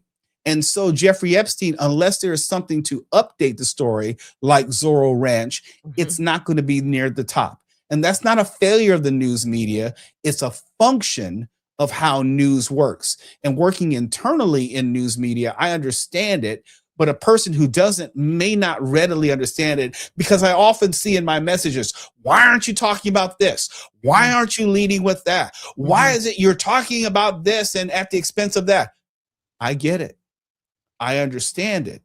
And you're trying to satisfy a lot of competing interests. And if we turn this into the Jeffrey Epstein show, no one would like that. It's important, right? But it's not going to satisfy everyone's desires and needs.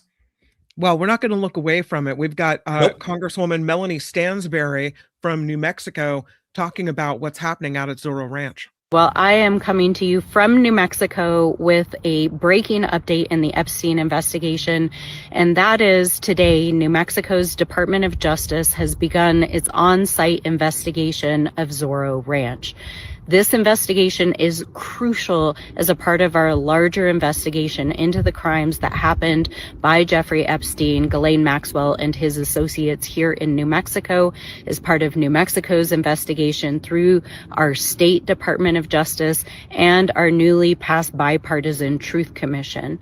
Now, one of the things that's important to know is that New Mexico's Zoro Ranch is a place where multiple crimes were reported both to federal authorities as well as state and local authorities. In fact, there are records dating back to the mid-1990s of abuse happening at the ranch, including a report to the FBI in 1996 by a survivor and multiple other reports over the years. And one of the significant and important pieces of this case is to understand why justice was never pursued at the state, local, or federal level. So that really, Mo, offers hope, because that could be state charges brought. And if there's one thing we know, it's that state charges seem to be the only way that maybe someone will be held accountable in this case. Great point. And that is reassuring and re-encouraging, if only because that investigation is not going to be tied down or bogged down by federal intervention or an indifference or an unwillingness to pursue these leads. And hopefully that will lead to not only justice, but a wider understanding of the net of Jeffrey Epstein, because we're not talking about just Florida. We're not talking about just New York.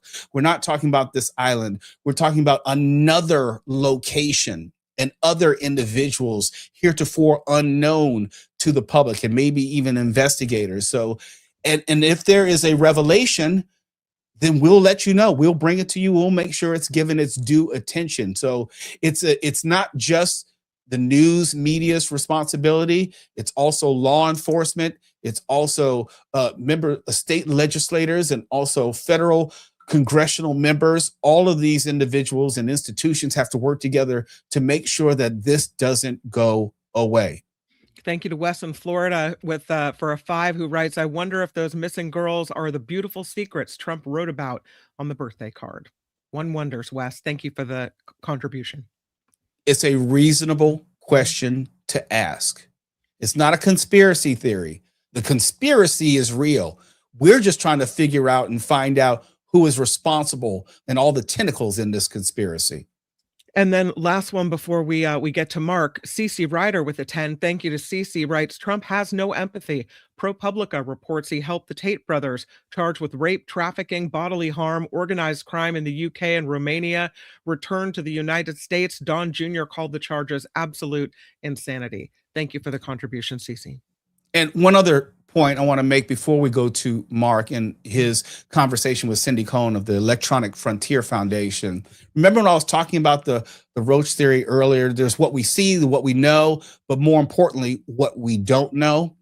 If it is rumored or theorized or alleged that there may be 2 bodies buried near this ranch in the hills in New Mexico, I'm inclined to believe that means there are 10 or maybe 15. There's no reason for us to believe that it should only be 2. There's no reason to believe that we know everything and there's not more to know. If we know of these abuses, then we have to assume that there are other abuses that we don't know. In the way that they said that we only have a fraction of the Epstein victims, only a handful, relatively speaking, had come forward. They were theorizing there could be thousands of victims. Remember when Pam Bondi at the beginning of all this said she had the Epstein files on her desk and there really aren't any files? I believe she was telling the truth. Well, put it this way, when she had the binder full of files, I believe she was telling the truth at that point.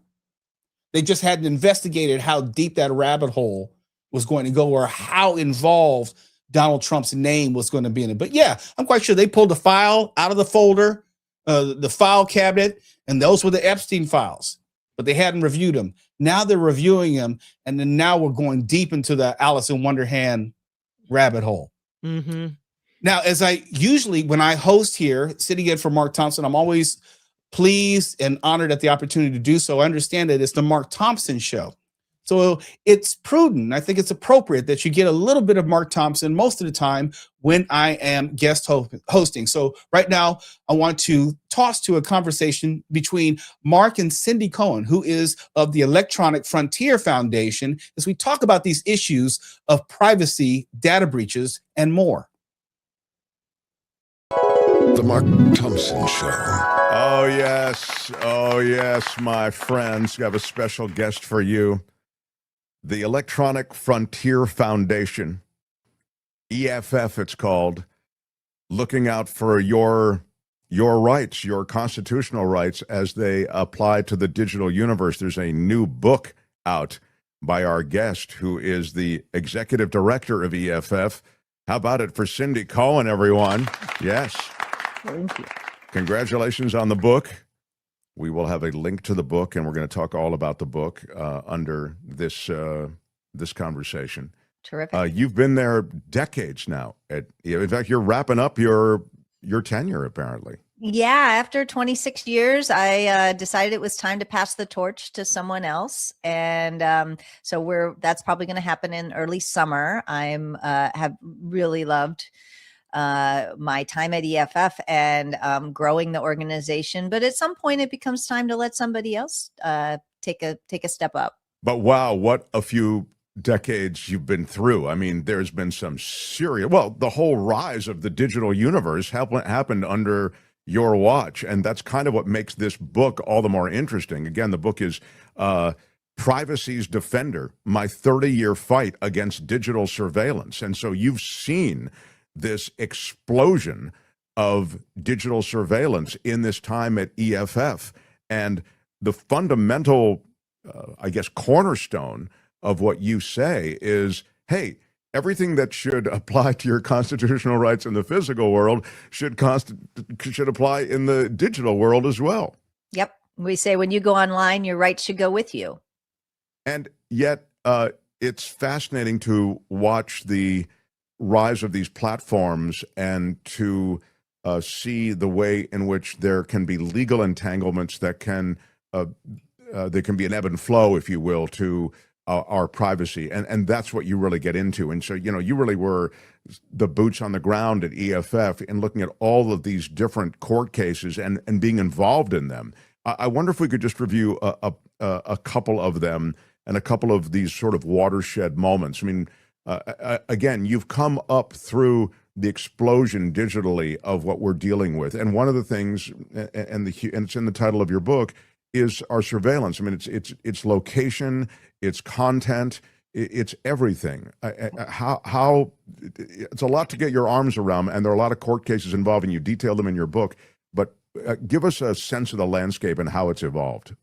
Well, look, the internet, when I got involved in the internet in the 1990s, it was being designed by a few people, kind of for a few people. And I got involved just as that shift happened between being kind of a thing for government and, academics and a few companies to really, after the launch of the World Wide Web, becoming something that everybody started using slowly, but everybody started using. And, the early internet was designed with the possibility of privacy. There's actually a lot of things in the kind of deep protocols, but that wasn't how it was being presented to people. And, one of the obstacles to that was the US government.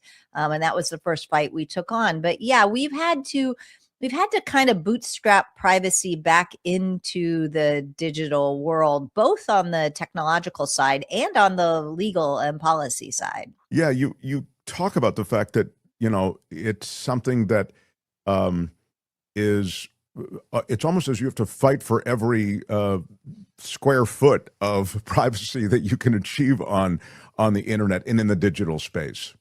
Yeah, I mean, it's bad enough from the way the tech was designed. And then, kind of at some point in time, surveillance became a business model, right? That is the business model. And it's not just of the companies like the social media companies. It's location tracking and the doorbells and everything now, like selling based on surveillance has become the predominant business model. Now, none of this was, I often say, Moses didn't come down off the mountain with stone tablets that says, we can only have an internet if we can surveil you. So we can undo this. But it has been a rough fight to try to make sure. And it's a pretty simple proposition, that we should be able to have a private conversation online.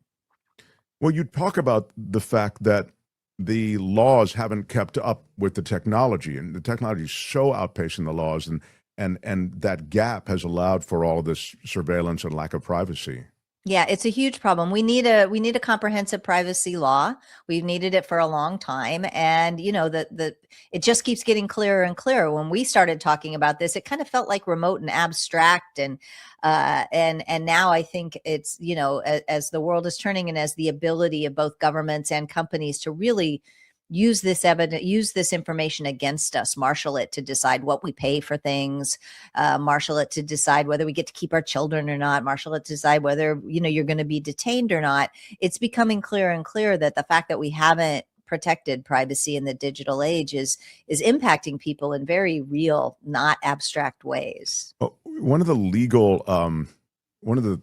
legal cornerstones that you kind of point to is this third party doctrine. Can you just mention this to us in a slightly more detailed way, because this is really kind of a turning point thing?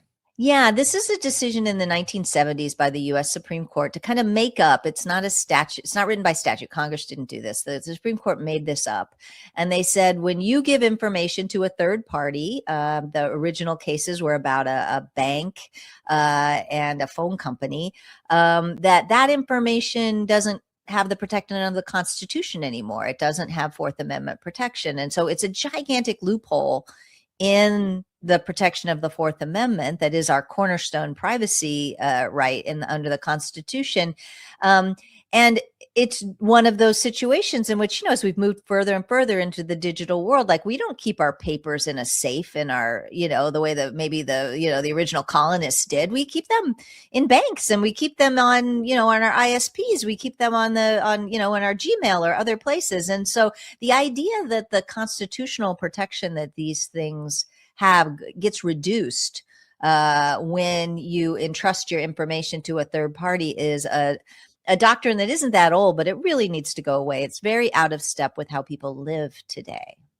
And so some of these legal cases that you've been involved in have had this tension that you've had to navigate, on behalf of our privacy, of basically staving off that which you've spoken of, this desire to have our information and even monetize our information. Yeah. And I think that getting that, it's not even a balance to me. Rights are not about balancing, right? It's really about like protecting the space that we need in order to protect ourselves. And again, I think of privacy, certainly, privacy is, something you throw on over your head when you're doing something you don't want people to see. People think about it in that kind of, Harry Potter cloak of invisibility model, but really it's a check against power. It's a way for you to have power against much more powerful entities. And whether that's a corporate entity that wants to charge you as much as possible for the thing they're serving you, or it's the government that's looking, to make sure that nobody can protest or organize against them.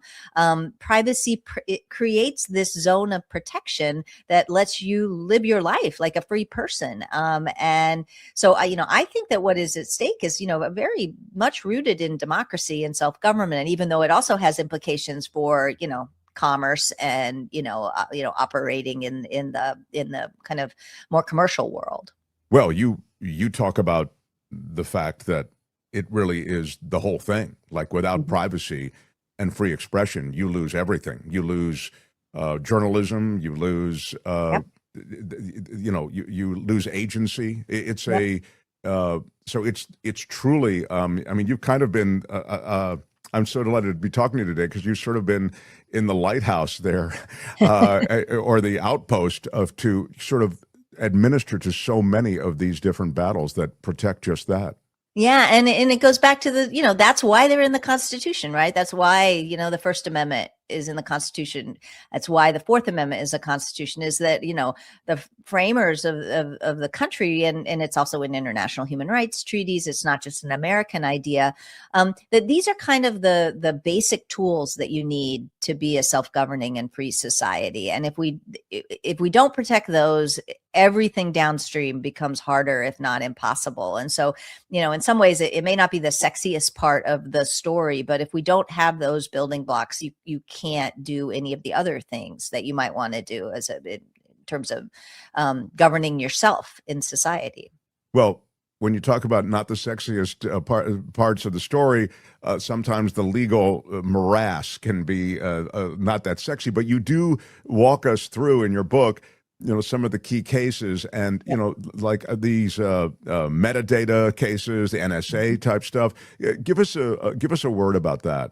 Yeah, I mean, I'm a lawyer. I think it's sexy, but I really did try to bring you along, right? Yeah. And Well, it's a memoir after all. It's your experience. Yeah. Yeah, Exactly. but also just like there is a lot of there's a lot of drama in how you put a case together. One of the stories I tell is about the NSA's mass spying, and this is something that went from rumors that we heard from people right after the Patriot Act passed, that there was, the law on the surface authorized quite a few things that we didn't like, but underneath the surface, the government was doing a whole lot more surveillance that they were not coming clean to the American people about. And, that was 2001, 2002. And then in 2005, finally, the New York Times published a story about the mass surveillance. And shortly thereafter, a guy knocked on our door in the Mission District in San Francisco and handed us the schematics of how the mass spying was actually working in downtown San Francisco in a building on Folsom Street, an AT&T building. The government was using our phone carriers to spy on everybody.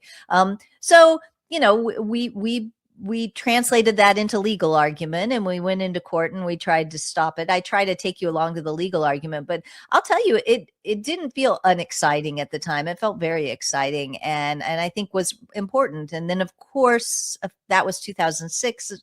A few years later, a guy came along by the name of Edward Snowden and provided just a tremendous more amount of information because he had been watching the cases, and he'd been watching us struggle with the government arguing, well, you don't really know what you're talking about. You don't really have enough evidence. And part of his motivation was because he saw the government lying to the American people about the things that we were fighting about in our case. It really took a lot of courage to decide that he was going to give us the information we needed and give the public the information they needed to evaluate what was really going on, as opposed to, frankly, the lies that we were Sure. being And told. he did it at great personal expense, great personal cost. Yeah. Absolutely. Yeah. And, that metadata and NSA stuff leads to location tracking cases that you were involved in. This feels so contemporary, and again, it was cutting edge when you were, in the depths of it all. Yeah, the Supreme Court is right now, just hearing argument in a case about what are called geofence warrants, right? Where they go to Google and they say, we want identifying information, location about everybody who's in this location. So if you're, down by City Hall and some crime happens near City Hall, your information, if Google knows it, which they do about most people, because that's how their systems work, they're going to hand that information over to the government, even though you're not a suspect, you're not even anything like a suspect. You just happen to be in a location where the government was doing an investigation. This is a kind of metadata. So metadata is kind of a overarching term we use to mean the difference between, the content of your communications, what I write to you in an email, the text of what I write, that's the content. The metadata is the to, the from, the subject line, maybe the, where you are, who you are, your identity, that all of that stuff gets called metadata in this thing, but it's very, very powerful. This is another problem in the law that we inherited that we have to fix, which is the law has traditionally treated the content of your communications as more protected than all of this other metadata. But the thing that we know, and you don't have to listen to me. I mean, the head of the NSA said it is that the metadata is tremendously revealing about your life, who you talk to, how often you talk to them, where you go. All of those things are as invasive of your life as what you actually say. And there's a quote from Michael Hayden in my book where he says, former NSA guy who says, we kill people based on metadata, right? Like, it is not less important. And this is another doctrine that we inherited from a pre-digital age that we have to get a handle on in the digital age. Yeah, it's that's really stating the case so starkly just now. And you talk about the design of tech itself being a kind of political power. And I wonder if you can speak to that, because it's implied in a lot of what you've said and a lot of these issues, but it really is something that has become, again, it's become cutting edge. Yeah, I think that, the tools that we use when we communicate online, they can either side with us or not side with us. And that has to do with how they're designed. So, if you use a tool called Signal or even WhatsApp, they have end-to-end encryption in the messaging, which means the only people who have access to your messages are you and the people you're talking to. Now, does that mean you're completely safe? No. Sometimes, if somebody can get a hold and turn one end of the conversation, that's how they get the mafiosos, right? Somebody turns, but it does mean that this tool is standing with you in terms of protecting you, and a tool that doesn't do that is not standing with you. And the people who design it, and I suspect quite a few of them are in your audience, people who design these things need to think about, are you standing with the people who are going to use this tool in the way that you're designing it, or are you designing it in a way that can be used against them? And, a lot of the technologies that many of us rely on now are not really on our side, right? Anything with the surveillance business model, right, where you're using it to do the thing you want to do, but it is also tracking you and categorizing you, and that information is being sold to the highest bidder or to shady data brokers. That's a tool that's not working with you. It's working against you, and that's that's as much a technological decision as it is a legal and policy one. It's interesting that we've almost defaulted to the notion that we're going to agree in terms and conditions to give up some of the stuff you've talked about, like where we're going on the internet after we leave this thing, where I'm going to another app on my phone after I leave this thing I'm doing. I feel as though we've sort of we've given that up in a kind of tacit way, and it's scary.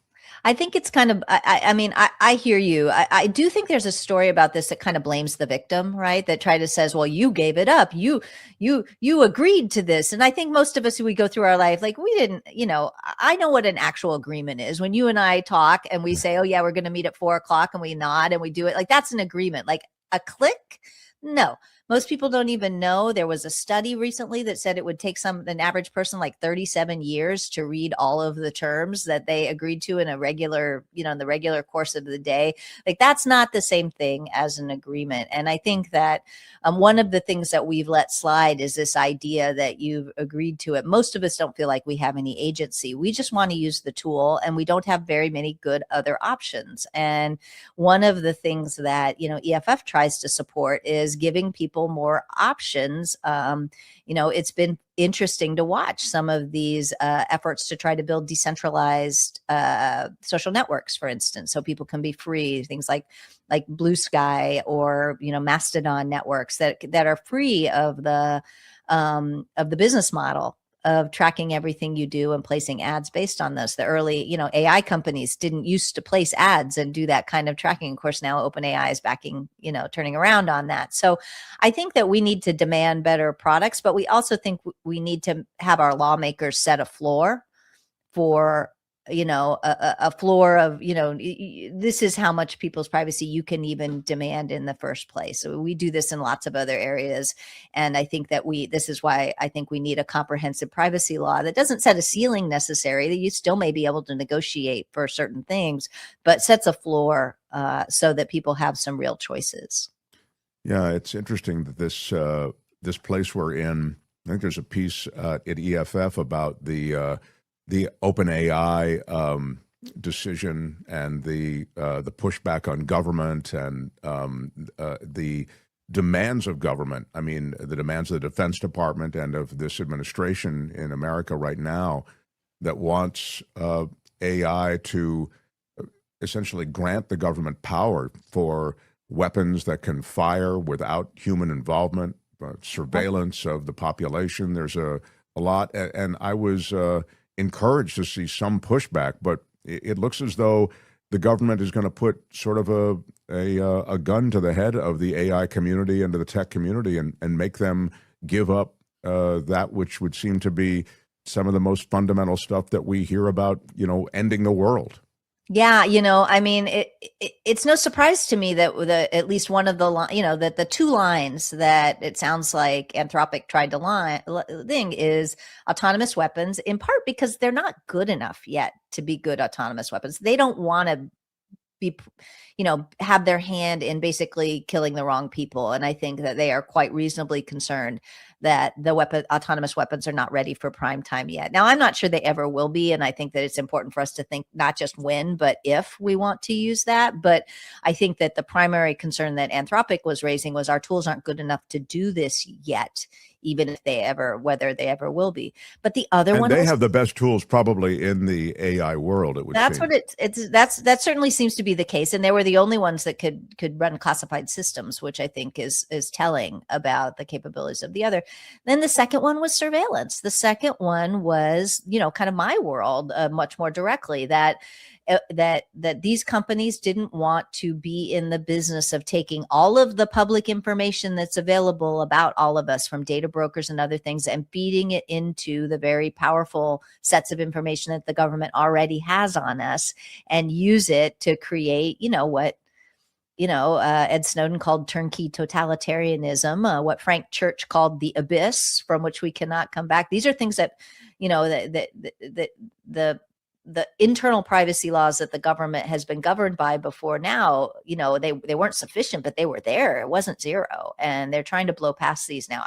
I do worry. I mean, and I also worry about a world in which we have to hope that a CEO will have some backbone as our only protection against privacy. I mean, that's broken too. I mean, I appreciate that Anthropic made these promises and that they weren't willing to back down on them. I also appreciate that it doesn't look like any of the other, it's not just OpenAI, it's Grok, it's X, it's Google, it's the other companies were willing to do that. I think it's important for us to demand, not only that companies stand up and be ethical and stick to their guns, but that Congress come in and the government have some restraints on it and what it can do. I mean, it's interesting, I'm a civil liberties lawyer. All of the Constitution was written to tell the government no, to tell the government this is the line to have free people. This is the line you cannot pass. And I think it's deeply troubling that this administration doesn't seem to recognize that there is a space that people need outside of government power in order to be free people. Yeah, it's scary. And as you say, it was encouraging that one CEO pushed back, but it's so discouraging that so many others are ready to play. It's just money. And let's face it, the U.S. government essentially saying to Anthropic, we're going to ruin you. We're going to it's going to mean that you're not going to be able to do business with the U.S. government and you're not going to be able to do business anywhere else. We're going to declare you basically an outlaw company. I mean, I think I hope, I think more and more people are starting to wake up to the fact that this is not, this isn't how a free society should operate. And I hope some of those people are in Congress and other places, and that the rest of us will continue to support, because it isn't good in a country that calls itself free and governed by rule of law to have an administration that basically threatens to crush a company that won't do absolutely everything it asks for, even if what it asks for is legally dubious. Well, it's an administration in this case that has demanded the same from pretty much the academic sphere, from the media sphere. You will do this, you will report this, we will literally take away your license, all this kind of thing. So honestly, it's all of a kind, I would say. But I think so, and I think that means that we can't kid ourselves anymore. That this is like a one-off situation or a unique situation, or even, look, I'm not a big fan of the big AI companies. I'm not, but like, understanding that, even if you don't like the company as a whole, here they're standing up for the right thing. Like that's that's important, because courage is contagious. That's something that my friend Daniel Ellsberg once told me, and I think we all need to start showing courage, no matter what our lane is. Privacy's defender, my 30-year fight against digital surveillance. Cindy Cohn, wow. What a life you've had. And I mean, I'm talking about just your official life there at EFF, but it's so cool to have you explain and sort of guide us through a lot of these battles. It's really an exciting period of technological explosion, but with it, I mean, just it's fraught with so much danger, So thank you for again for the memoir and for a little bit of a window into all the work you do. Well, thank you so much for covering it and for paying attention. I think the only way out is through, right? I appreciate you continuing to cover these issues and pushing forward. I hope this book contributes in some ways and maybe inspires some people to think that they can throw in too. There's, as I say at the end, there's plenty of room at the barricades if people want to come join us, because I think that's the only way out. Like, there's no other option. We have to fight. I agree. I mean, you can't just wait for others to do it or count on others to do it. And we'll have a link to your book under this video so people at least can find it and hopefully get into it. I think really be happy with it. So again, thank you, Cindy Cohn. All the best to you. Thank you. All right. The Mark Thompson Show. And here we are, Mo Kelly. There you go. I thoroughly enjoyed and learned something from that conversation with Cindy Cohn, who's the executive director of the Electronic Frontier Foundation, as someone who lives in cyberspace and does, uses all the social media platforms up until they take them away from me. It speaks to me in a way which not only encourages me, but scares me to death, if only because technology is moving so much faster than the Constitution or the law. And it exposes us to be abused in so many ways, from data breaches and so forth. It's fascinating, but it's also frightening at the same time. And you look at someone like Cindy Cohn, she's someone who you don't even realize she's been protecting you for the last 26 years. Right. She's been working for you. She's working for all of us to help try to keep our data safe, our information safe. It's kind of too late. The cat's out of the bag for most of us. We've been on Facebook, we've been on our phones, we've been searching. Google knows everything, right? They all know. And now Palantir with their surveillance and everything else. But those people like Cindy Cohn who are trying to keep us safe, just mad respect for her.